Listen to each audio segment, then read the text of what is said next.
What's going on, everybody? It's the Coin Flip Podcast. Martin Kelly, Jacob Zimmerman, Jaimes Geren here. All three of us having a good old time here. Gonna do NFL over/under picks. We're touching on the AFC first.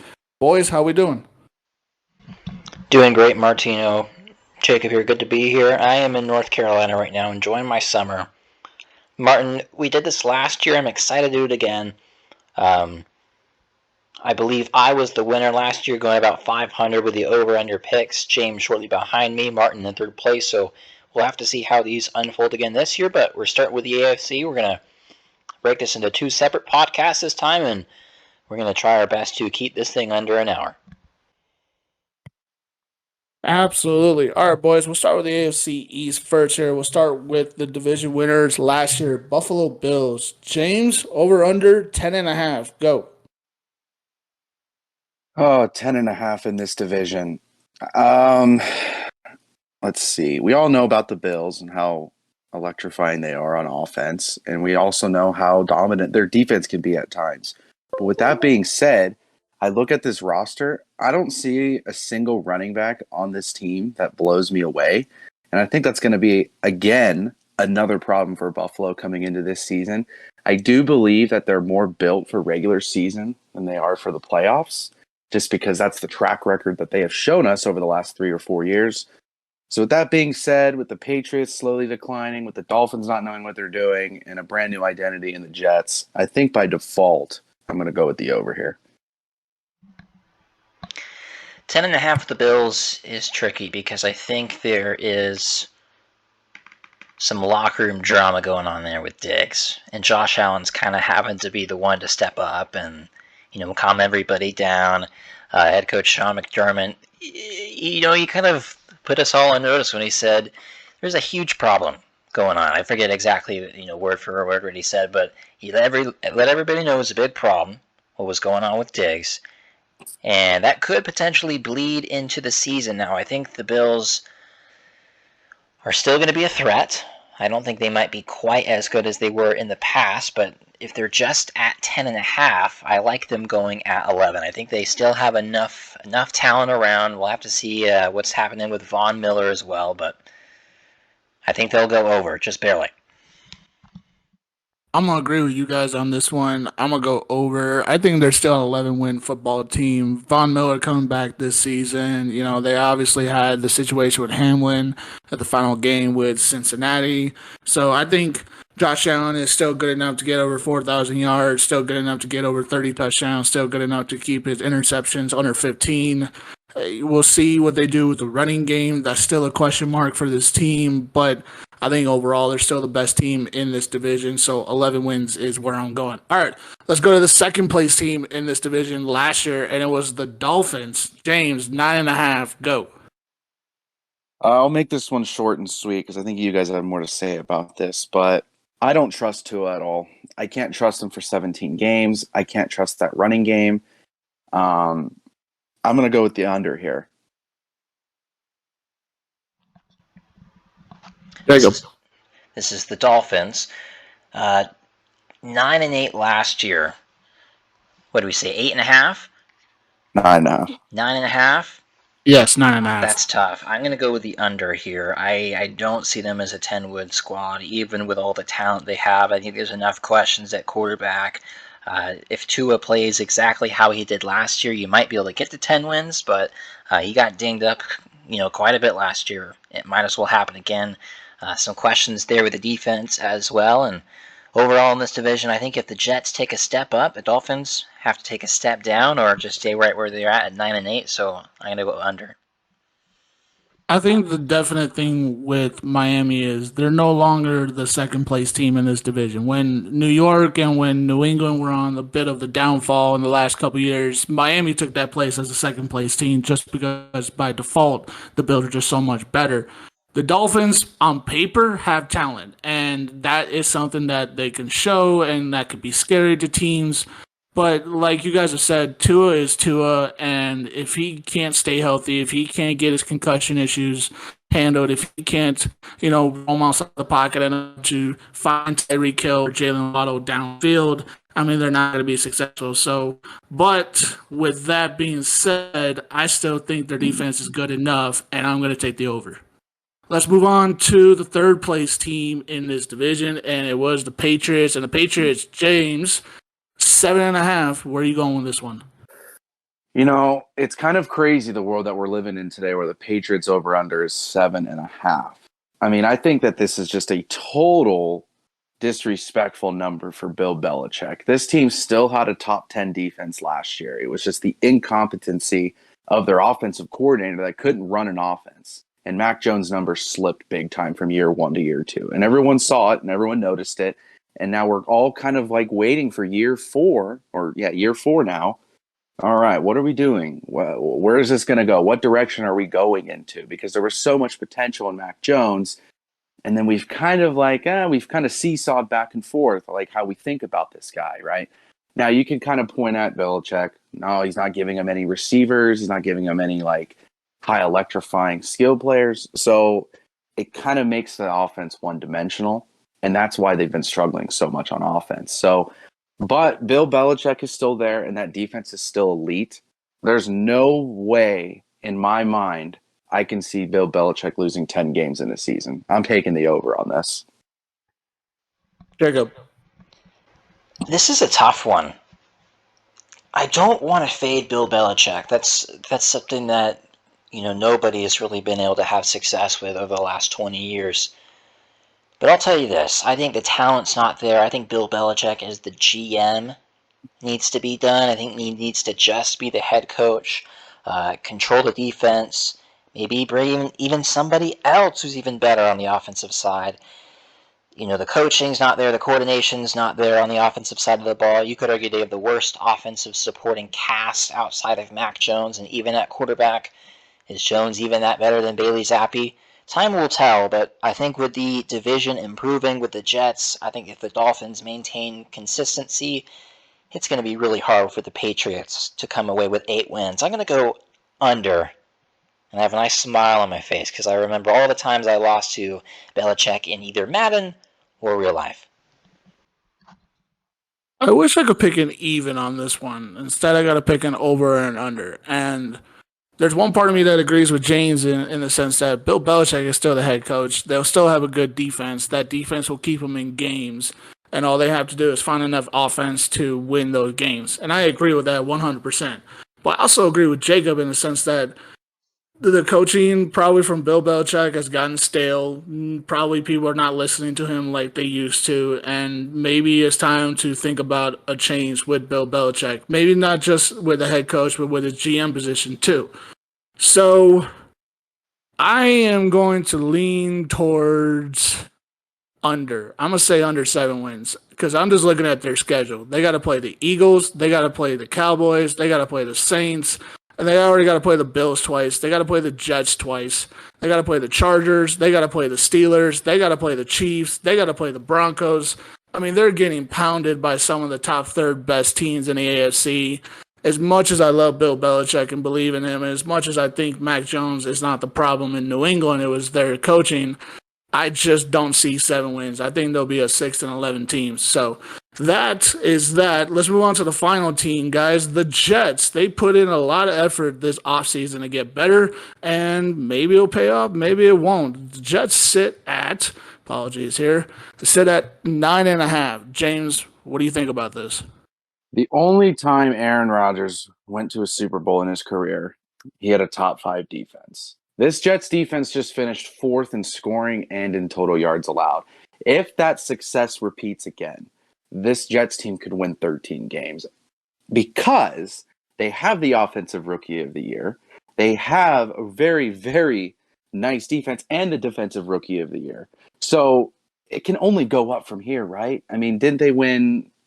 I don't even know how many games they won last year, but you bring in Aaron Rodgers from what they had to Aaron, that's at least an extra 4 wins just on him alone, because that's how bad the Jets quarterbacks have been over the last 2 years or so. So Aaron comes in a new start. He looks a lot happier. He seems more like himself. I think with all those factors being put into place, this is a double-digit win team. I'm taking the over. Jacob. I have to agree. They're going to start out the gate 2-4, 3-3. It could get ugly at the start. Breece Hall might miss some time. The running back, uh, great rookie season.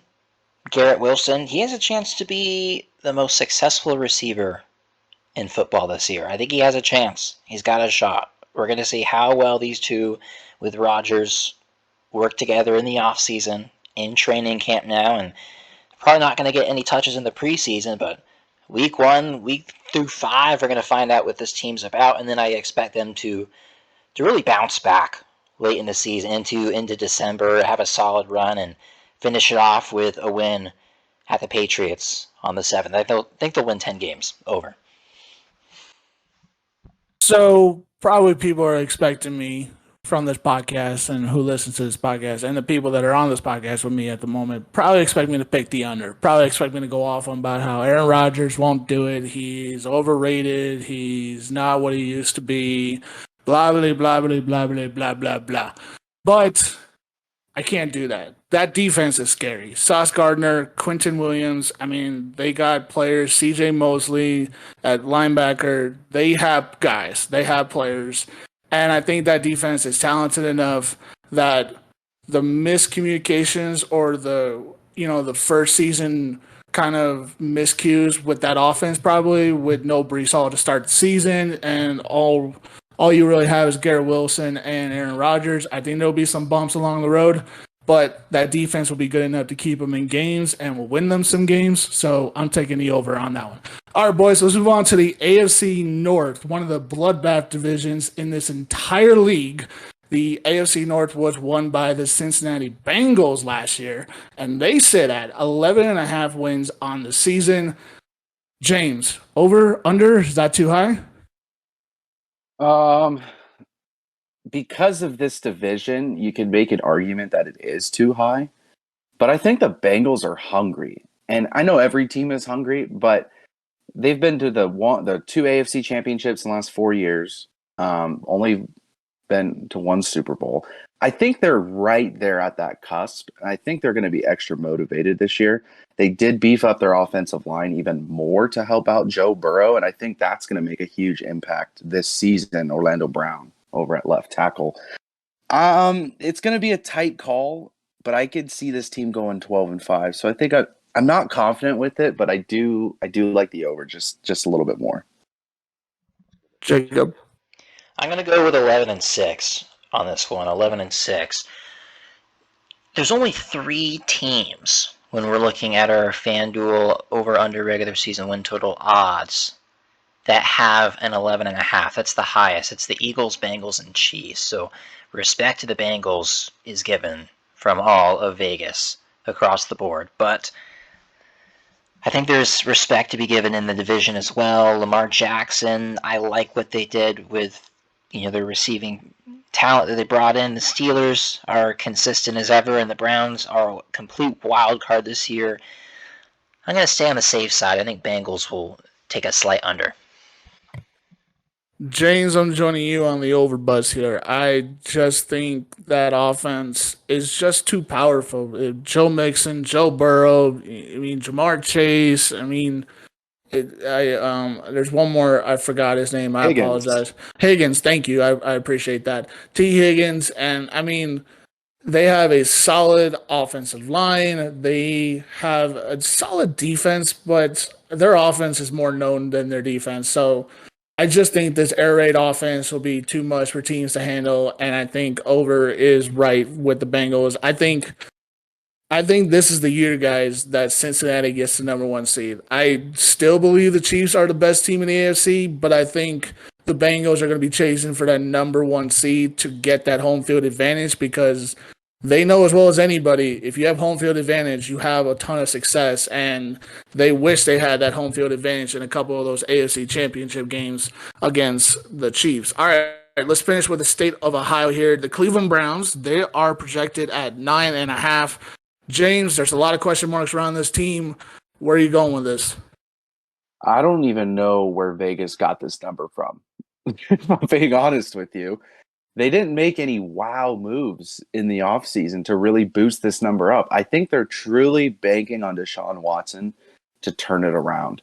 But to add an extra 3 wins from last season, I know they were okay with Jacoby Brissett when Deshaun was suspended. They were teetering back and forth between 500, and then Deshaun came in and looked really, really bad. So I don't know why Vegas has them at 9.5. I think this is probably one of the easiest ones in AFC. I'm taking the under here. The Browns will be the Browns. Jacob. Jumping down towards the Browns. Yeah, 9.5 is a little high for me. I was more expecting 8.5, to be honest. They're definitely banking on Deshaun Watson having a full healthy season, massages and all. But we're going to have to see how this plays out. Nick Chubb, I like him at RB. I really do. I don't think the defense maybe is quite what it used to be, and there's still some pieces that need to be filled out in this squad, and maybe the coaching's not quite there. But ultimately, it comes down to how well Deshaun plays. I was on record with you guys a year or two ago when it was going down, and I didn't think Deshaun Watson would ever be as good as he was as a Houston Texan. So I'm going to go with the under on the Browns. All right, well, we disagree on one. I am going over on this, and I know that sounds like, wait, what are you talking about? So here's my point. I think everyone's sleeping on the fact that they have Amari Cooper. They have David Njoku. They have 2 solid other weapons besides Nick Chubb. They have a solid offensive line. And I think the fact that Deshaun Watson hasn't played football in over 2 years, he was rusty. He was just plain rusty and was not ready to be the starting quarterback. But you might as well have thrown him in there to see what you got. And you got 2 wins out of him, which I think was more than anybody expected to begin with.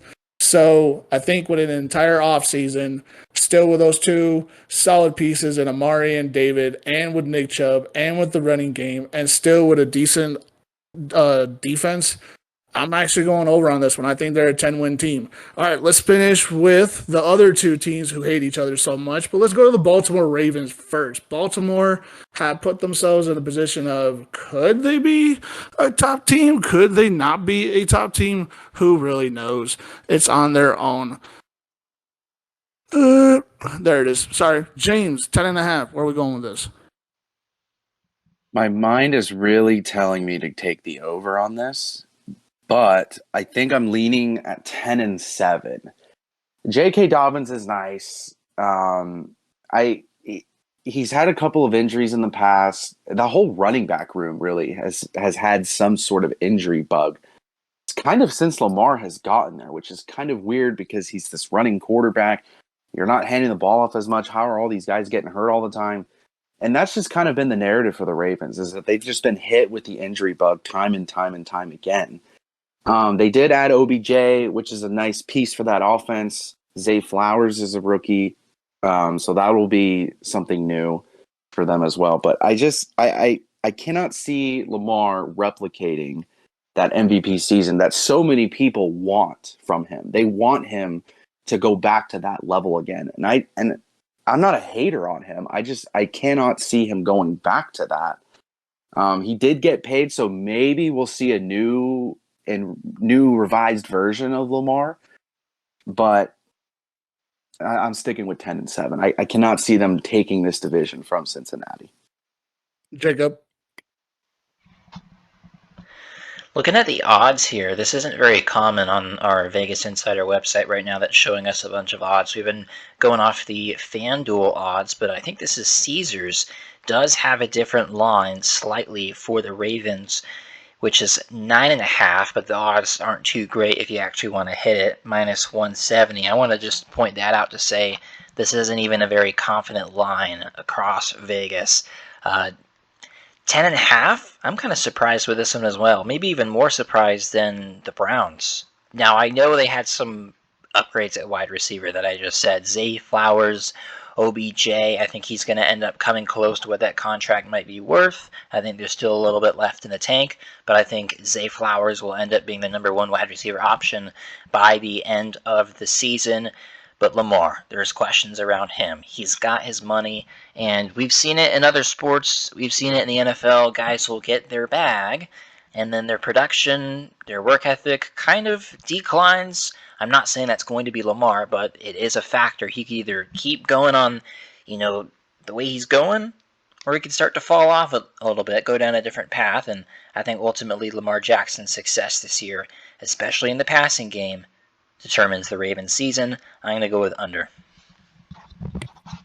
I am going under as well, and I'm not going to talk too much about Lamar Jackson. The only person I want to talk about is John Harbaugh, which is he has been the head coach of this football team for a good amount of time, and year in and year out, they find some way to have 2 or 3 games where they are leading, and then they find a way to lose those games at the very end of that game. They did it against Cincinnati one year for a playoff spot. They did it last year against Miami. They've done it a bunch of times against Pittsburgh.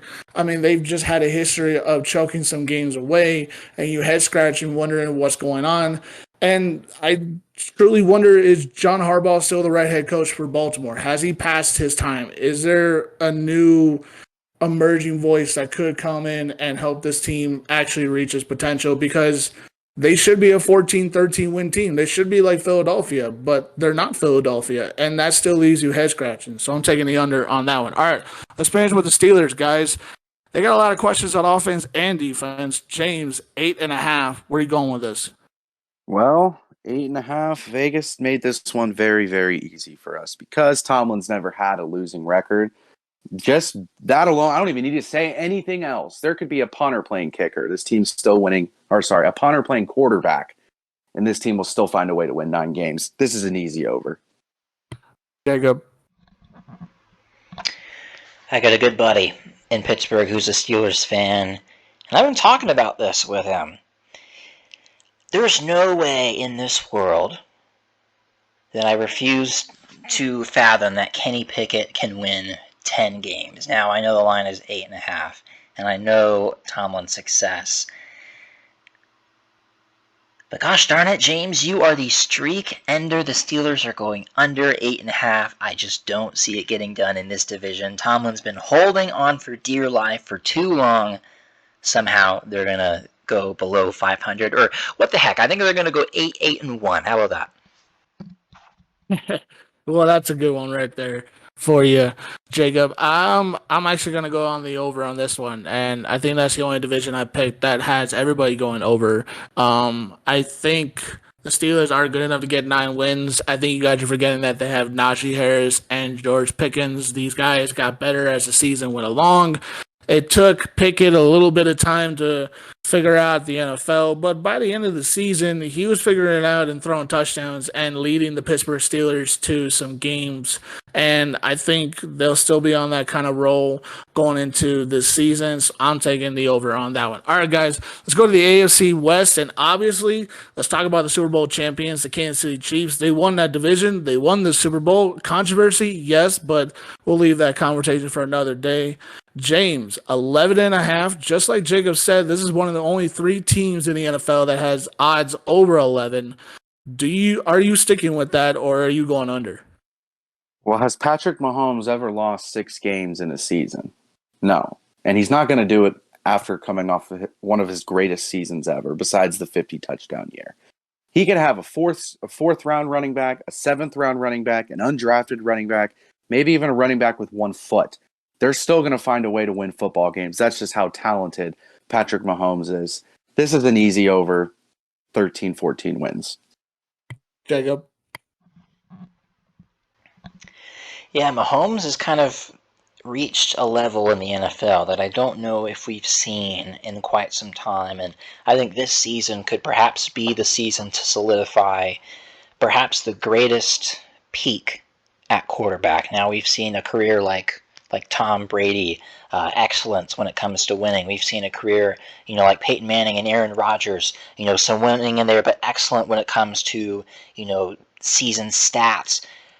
I think Mahomes has the argument to where if you combine Super Bowls and peak performance, looking at the statistics and the regular season MVPs, first team All-Pros, all that, you could say this would be the greatest 5-year stretch in the history of the sport at quarterback. If he hasn't already done that, he probably will do it this year. Chiefs are going over. That's a great stat. James never lost 6 games in his career in a season. He's not going to do it now. I agree. 12 over. Obviously, I'm going over as well. I don't see the Kansas City Chiefs falling under unless Patrick Mahomes has some catastrophic injury. Um, this is just too easy. These are the Chiefs. They'll be back in the AFC playoffs. Most likely, they'll be back in the AFC Championship game. The only question is, will it be Buffalo or will it be Cincinnati, meeting them to go to the Super Bowl? We'll find that out later in the season. All right, second place team was the Los Angeles Chargers, but that's only because of default. Because after what happened to the Raiders and the Broncos for some reason, James, 9.5 for the choking Chargers after the playoff run. What do you see out of these guys? I was actually going to start off with that playoff game. That entire team, or the guys that came back, that is the only thing that is on their mind. And I think, and they should, get a lot better this year because they're probably pissed off. Losing to a team that had won, 4 games in the previous 2 years, who somehow waltzed their way into a division home game in the playoffs. The Chargers found them up by 30, and then, Martin, I think you're going to touch on this just a tad, but the Brandon Staley analytics, that maybe had a lot to do with it. Yes, you're right. Keenan Allen, Austin Eckler, they did draft Tyquan Johnson out of TCU, which I think is a perfect fit for this offense that loves to throw it down the field. With that being said, I because of the playoff loss, I see them hitting double digits, but just barely, so I'm taking the over slightly. Jacob. Guys, this is the same Chargers team that, last year, 2 years ago, you had people in the national media on the big shows predicting that the Chargers would make it to the Super Bowl. This is a roster that hasn't changed a ton. Now, when you got Herbert at quarterback, almost anything is possible. Now, my question for him is, has he kind of reached his mean? Has he kind of reached what he's going to average out to statistically, or does he have some room to grow? Is there still a ceiling that he can get to that he hasn't already hit? Because outside of this team, every year it seems like, on paper, they look great. And then by week 10, you're just sitting there scratching your head like, what the heck happened? Austin Eckler, we're seeing this across the league, right? But will this running back drama with the salaries kind of come into play at any point in the season? I don't know. Will Eckler, have a nagging injury and decide to sit out a game instead of play for the good of him instead of the team? Who knows? And then when it comes to receiver, if you've ever had Mike Williams or Keenan Allen on your fantasy team, you understand the struggles with this squad. And then defensively, it seems like on paper, once again, the trend is they're, in position to be elite, to be above average, and it doesn't just quite work out the way they want it to. I know they have the Chiefs in their division, and that can kind of beat up in the regular season, but all in all, choking that game last year in the playoffs tells you what you need to know about this team. I think they're cursed, man. I think they're cursed somehow, some way. They've been that way. They can't break through. I'm gonna go with under 9. 9.5 is the number. I am going to go over, and only over because they get 2 easy wins, which is in the Raiders. They'll do that. They got to play the Patriots. They got to play the Packers. They got to play the Cowboys. They got to play the Titans and the Vikings. So they'll find some way to split those games. I think they'll finish second in the division. Everyone's humming on the Broncos, who we're about to talk about here in a second. I'm going to go over on the Chargers. I think they're good enough to get 10 wins. I think they're still one of those quiet last place wild card teams. We'll see how they do in the playoffs next year. All right, let's talk about the Broncos, boys. The Broncos have a new head football coach, and he's going to be calling plays too. Sean Payton, Russell Wilson. Can that combination work after Sean Payton and Drew Brees worked for a Super Bowl? We'll see. 8.5, James, over under. I'm going with the over on this one. Sean Payton is a massive upgrade over Nathaniel Hackett. And I think there are some doubters out there that are not buying this hype. They're not buying that Sean Payton's going to come in and totally reset everything that just happened from a year ago. So because he's got that Super Bowl championship, he's got that experience, he's already worked with one Hall of Fame quarterback, now he gets to work with maybe potentially most likely another Hall of Famer. I think that he gets Russell Wilson back on track, kind of get head straightened a little bit, because the Broncos were a meme team last year. I mean, they were kind of the joke of the league because of how bad their offense was. And I don't think Russell Wilson is up for that. I don't think he's a quirky, nerdy guy, and he was in the midst of all these memes and stuff like that. More bathrooms than touchdowns in his house. I think last year is last year. The Broncos have a new vision this year. Sean Payton's going to get it done and motivate this team in the right way. I'm going with the over. The over would imply, James, that not only would the Broncos improve this year, but they would probably have maybe the biggest turnaround besides the Jets out of anybody. I like the chances of them finishing a lot better than 5 wins. Don't get me wrong. But we know how fast things change in the NFL. And sometimes all it can take is a season or two for a coach to realize that they're behind. Now, Sean Payton's had a lot of time to, sit down with your boy Colin Cowherd in the media, talking football, but how close has this guy stayed to the game? And all in all, you look at the Saints era, you could point to some unfortunate games, but you could also point to some seasons that maybe quite didn't turn out how they should have. But Russell Wilson, man, I don't think he's quite the same quarterback. This team has to be absolutely frustrated. That had to be the most toxic locker room in players' minds, in the head, all of 2022 last season. I don't think they're going to jump 4 wins. I'm going to say slightly under 8.5. I think the fact that they traded away their best defensive player last year, Nick Chubb, they were on the verge of trading Sutton and Judy at the deadline. They were completely imploding the entire team after just 2/3 of a season with Russell Wilson and Nathaniel Hackett. Says that a lot of things went wrong last year, and I don't think Sean Payton will get it turned around in time. I think he needs a couple more seasons for that. I say under 8.5. I think they'll be the 3rd-place team in this division. I think if they get to 7-8 wins, I think that's like basically a reason to throw a parade downtown in Denver, because that would be a miracle, and that would be amazing. All right, let's move on to the last team in this division, and of course, it's the joke of the division. It's the Raiders. They look to get back to somewhere. I don't know where, though. James, 6.5 wins. Is Jimmy Garoppolo good enough to get over that number? Not only is Jimmy Garoppolo not good enough to hit the over, but the rest of the team isn't good enough to hit the over. This defense is bad, and I mean bad. Max Crosby can only do so much. They need someone else other than him to step it up on defense. Now, you guys were actually high on the Raiders last year. I remember this specifically. I was the only one that seemed like I wasn't buying into this Raiders hype. And they only ended up winning 7 games. I believe they hit the season under. And this is going to be the same story. Their 2 best skill players are both very unhappy right now. Josh Jacobs didn't get the contract, and Devontae Adams is pissed that they shipped off his quarterback from college. Neither one of those guys want to be there. So is that going to translate into them really wanting to play for this team? I don't see it. This team actually has a chance to be the worst team in the AFC. I won't say the NFC because the Cardinals are pretty damn bad. But in the AFC, the Raiders absolutely have a chance of being the worst team in the AFC. I'm taking the under. I'm slamming the under. Jacob.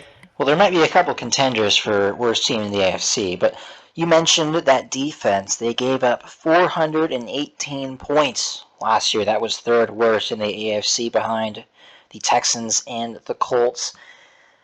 I don't think things are going to be very good in Las Vegas this year. Let's just say Vegas has been a magnet for players getting in trouble, a la Henry Ruggs, 156. I mean, it just spirals. It's like a disease. It just crosses, multiple guys on the roster at one point in time. And, I mean, you're right next to the casinos. One Raider's going to get busted for betting on games this year. Guaranteed. Now, is it going to be Jimmy G? Probably not, but this team is going to be absolutely horrid. I think they're going to win 4 games at best. I am smacking the under as well. I agree with both of you guys.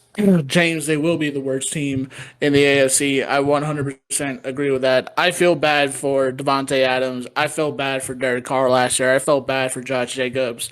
The potential of that offense could have been last year. Hunter Renfrow played his ass off. And that defense was just so damn bad. James, you mentioned it. Like, they blew 5 games that they had the lead. They blew those games, and one of those games was to the Chiefs, one of those games was to the Chargers, and I forget who the other 3 games were to, but imagine if they won those 5 games. Imagine if their defense wasn't that bad. Imagine if their defense could have held up on some games. That team could have smacked the over last year, and that's why I was confident in that, because I thought maybe their defense would turn it around, and I was proven wrong about that. So I'm smacking the under on this one. They will be the worst team in the NFL. They might actually take that. I apologize, but they will be the worst team in the AFC. All right, boys, let's move on to the last one, AFC South. And as much as I'll hand it over to James, I will hand it to you in a second, but I want to start this one because last year I was the fool that said, no, the Jaguars won't win that many games. No, they're going to go under. No, Trevor Lawrence isn't that good. No, Doug Peterson sucks. No this, no that. And I was the idiot, and I shall say it right here, right now. They're sitting at 9.5. I'm going to take the over on this one, smacking the over just because they have such a good offense. Calvin Ridley, Travis Etienne, Trevor Lawrence, Evan Ingram, Zay Jones. I mean, they have somebody. They have guys. They have Doug Peterson. If they just don't get into their way, they can win this division with their eyes closed. They have a decent defense. They will be a 10-win team. So, James, I hand the floor over to you. Yeah, you paved the way for me, and I'm just going to make it even smoother. They have the best quarterback in the division. They have the best head coach in the division. And they have the best offensive line in the division. Yes, I said that. Better than the Colts offensive line. When you got those 3 things going for you, 9 times out of 10, you're expected to win the division. Not only that, but you're expected to win double-digit games. And I'm going to do that as well. I think that they're good enough to win 11, 12 games. They could easily go 5-1, maybe even 6-0 in this division. And that hurts me to say this, but it's the reality. The Jags are much better than every other team in this division. But I think the media kind of downplays the Jags because they're in the AFC South. So they're like, oh, okay, well, by default, you're the best team in the division. I think that they don't get enough credit. I think that they're a little bit better than what the naysayers say out there. And I think probably for the next couple of years to come, this team is going to run the division. And that sucks for me to say it. So I'm going to take the over. Jacob? James, you hit on all the main points I was going to bring up with the Jags. So, I mean, your explanation really settles it for themselves. I mean, the question to me is not can they win over 9.5 games. It's can they be a 12-win team? Can they be that good? Will they sweep the division? Trevor Lawrence is that dude. I really like his outside shot. I think it was plus 1,600 the last time I saw it for him to win MVP. I think there's a really good opportunity for him to, pick up a lot of blowout victories this year. And we see a trend in the National Football League. A lot of the times, it's how a team finishes last season that's going to tell you how they're going to do this season. Guys, we saw them have one of the greatest comebacks in NFL history, and that happened to be in a playoff game. How lucky were we to see that? I mean, Jaguars doing that gives them all the confidence they need. They're knocking on the door. They're already closer than the Chiefs than I think we want to admit. They might be on par with the Bengals even by this point, or by mid-season. They're that good. They're that legit. Trevor Lawrence is that guy. Don't forget about him for MVP. I'm taking over.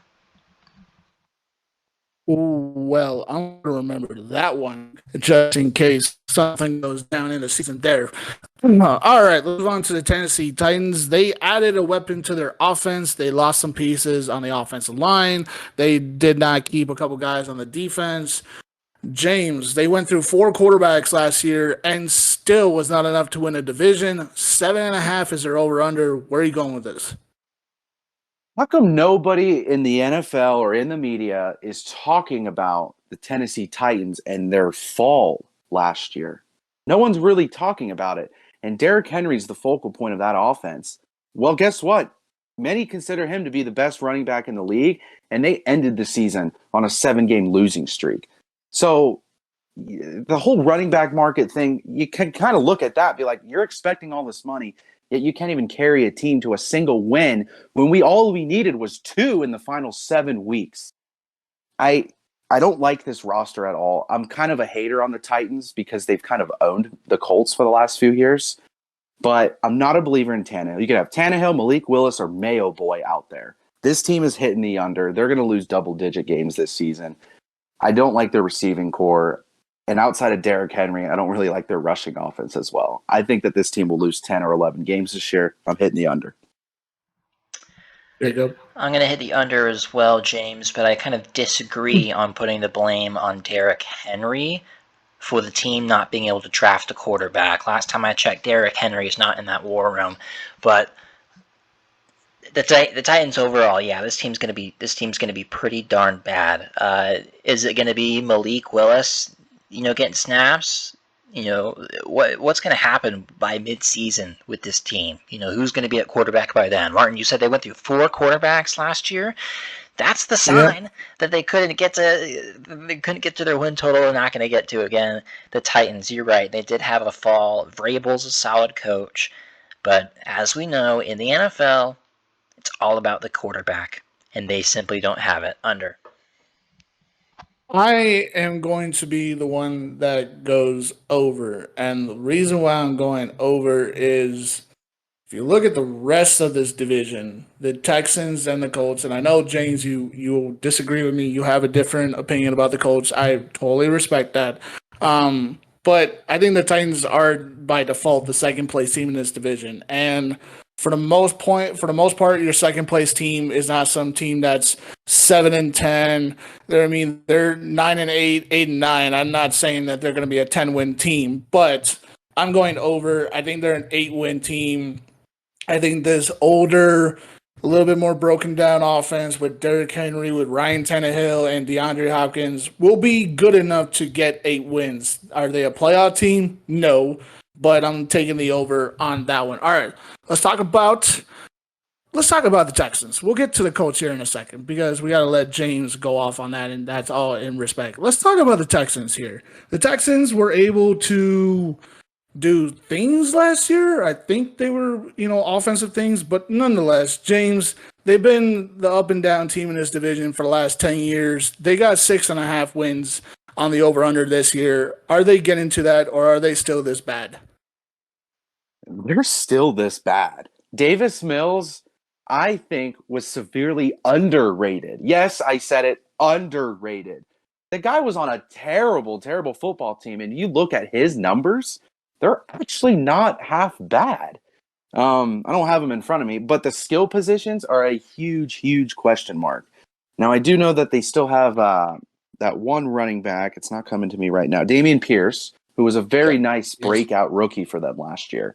When you look at their receiving cores, Nico Collins, John Mechie, they did get it, Dalton Schultz in the offseason, so that was a nice little pickup for them. And Robert Woods. Robert Woods is your number one with a rookie quarterback in C.J. Stroud. This is an under, and this isn't even close. Jacob?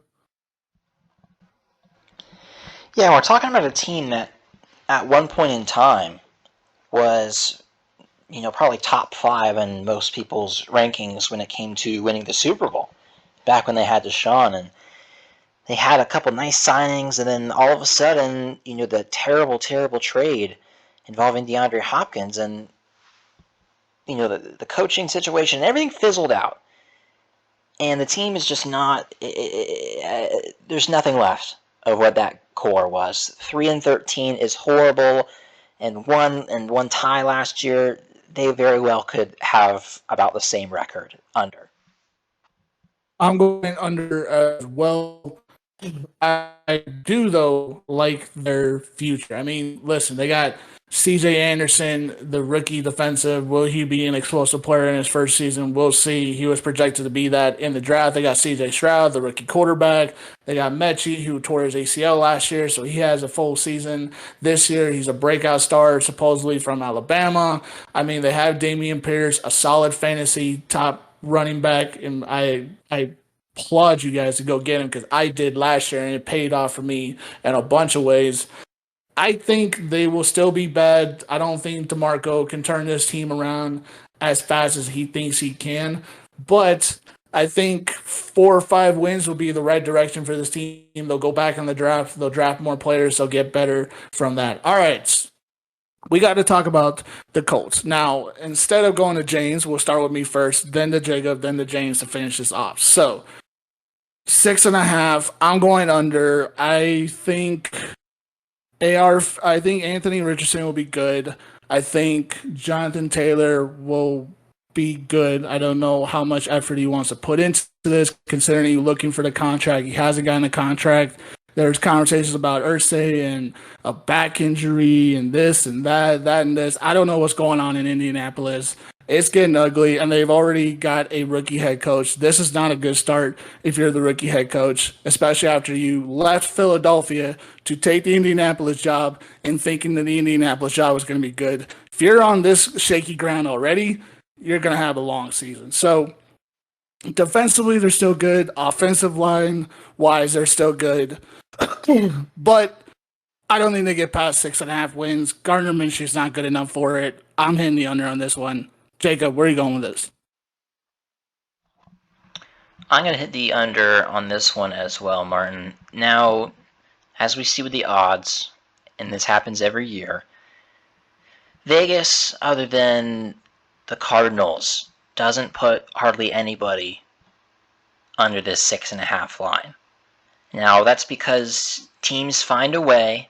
They will through.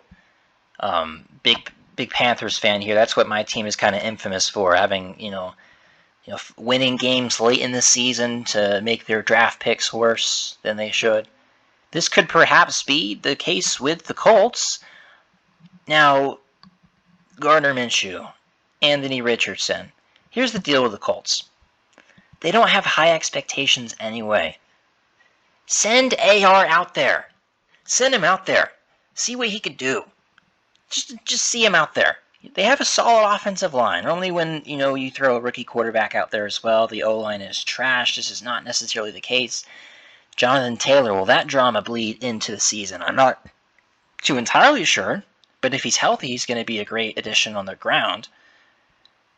The Colts have a chance to pick up a couple of division wins, and that's going to be the key for their over-under regular season total this year. I'm looking at the Titans. I'm looking at the Texans. They're not going to get a game off the Jags. But if they're able to go 3-1 in those 4 games against the Titans and the Texans, I like their chance, but I don't know if they'll do it. I'm going to lean with the under. I think they'll win 6 games. James, take the floor. I wasn't surprised by you guys at all. Martin, you did bring up a good point, and I do like that. But here is a massive stat for you guys that's going to blow your mind. The last time that the Colts lost double digits in back-to-back seasons, you got to go all the way back to before Peyton Manning was even on the team. 1997 and then his rookie year when they went 3-13 back-to-back seasons. That's the last time the Colts have done that, and I don't see it happening again this year. 8-9 is my ceiling. I cannot see this team going above 500. We're still in talks with Jonathan Taylor. No idea what's going to go on there. But if he doesn't go, there's no chance at all that we hit the over because they have Deion Jackson. They just lost Zach Moss for about 6 weeks. Oh, will he be back in time? Maybe. But he's not going to be anything to write home about. Alec Pierce is now the new number 2 wide receiver, and he had some flashes last year, including that game winner that he mossed. I forget which team it was, but he mossed a guy in like the last 30 seconds of the game to steal a win. The defense is still there. Shaq Leonard will be back. That was a huge, huge missing piece for this defense last year. I believe he missed at least 10 games. if not more, because all us Colts fans were wondering where the heck is number 53 on the field. It was just every week it was a concussion, it was a back issue, it was some sort of shoulder injury. I mean, it just seemed like, damn, this guy got paid and now he's taking the low road home. And it frustrated a lot of us last year because when he was on the field, he was in that Kansas City game and they had one of their worst offensive performances of the season and putting 16 points up against us. So this team can show flashes that they can hang with the good teams. They lost to Philly by 1 point last year and they beat Kansas City. They played the two best teams in the NFL pretty much better than anybody else in the league. And then you get games like against the Houston Texans that you tie against them. And it's just, you can't afford, mistakes like that. And for the first 8-9 weeks of the season, us Colts fans, we had our faith in Matt Ryan. And now we have the complete opposite end of the spectrum in physicality in Anthony Richardson. And Jacob, you touched on it a little bit, that he should just throw him in there immediately. And in fact, the last 2 days in training camp, Anthony Richardson has taken every single snap on the first team offense. They're giving him those reps and they're making sure that he can be molded possibly before week 1. And it won't entirely surprise me if Gardner Minshew starts week 1. He already knows the offense. He's familiar with the offensive coordinator. And I think we're starting to forget that Shane Steichen just had this Philadelphia Eagles offense with a mobile quarterback. Are we saying that it's really not going to translate? It's not going to translate to 13, 14 wins like it did for Philadelphia, but it's definitely going to be a new and improved offense, especially with Anthony Richardson. And I made a good point with this with Russ and Burnside the other day. Have we ever seen an elite running back like Jonathan Taylor be paired up with a mobile quarterback as mobile as Anthony Richardson? The answer is no. We've never seen a combination like that before. And if Jonathan Taylor can quickly realize this and work out some sort of a deal with the Colts, this is going to be an offense that we possibly have never seen before in the NFL. And just based alone on that excites me. But as of right now, 7-10, 8-9 is my ceiling. So I'm leaning with the over. We'll pick this up on part 2 when we do the NFC. That will be a joyful one to listen to. This is the AFC over-under picks for the Coin Flip Podcast. Jacob Zimmerman, Jaimes Geren, I'm Martin Kelly, signing off. Guys, have a good one. Peace.